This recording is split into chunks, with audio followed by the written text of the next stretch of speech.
Securing food, harvesting the future, a global challenge for all of us.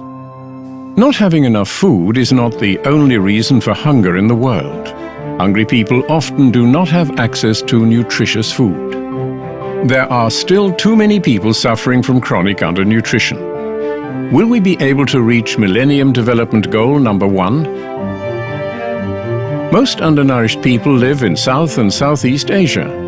Hunger is most prevalent in sub-Saharan Africa, where we find the largest proportions of hungry people. Globally, 50% of all hungry people are small-scale farmers. Yet, they are also providers of food to 4/5 of the world's population. Especially women and children are affected by hunger. Undernutrition in the first 1,000 days of a child's life causes severe and irreversible damage. These children may suffer from stunted growth. They cannot tap the full potential at school or later on lead a productive work life. And often they remain vulnerable to infectious diseases throughout their entire lives.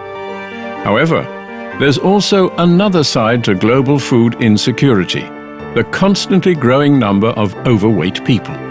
Today, 1.4 billion adults are obese.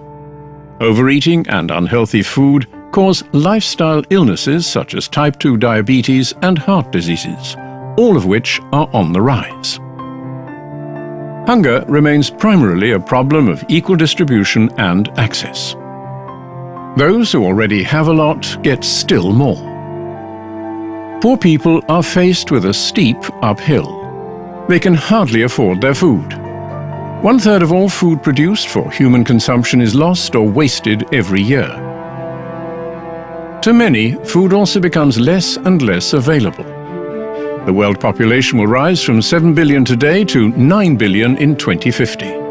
Clearly, most of that growth will take place in developing countries.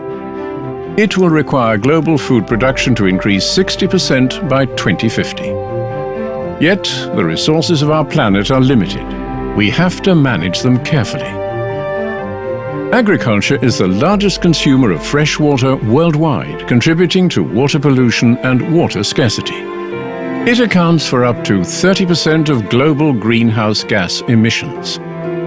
More carbon could be stored in soil and forests. Expansion of arable land is not endlessly possible. Irreversible damage to natural forests and biodiversity has already been done.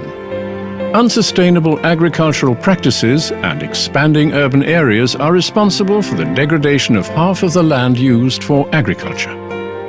The growing demand for renewable energy resources exacerbates competing interests in land use. As a result, less arable land is available for food production. The increasing frequency in the occurrence of natural disasters, such as heavy rainfall and droughts, results in severe yield losses. Speculation with food commodities on globalized stock markets increases price volatility. With global food prices on the rise, we risk that millions of people will be falling back into poverty. Securing food, harvesting the future. Let's get going.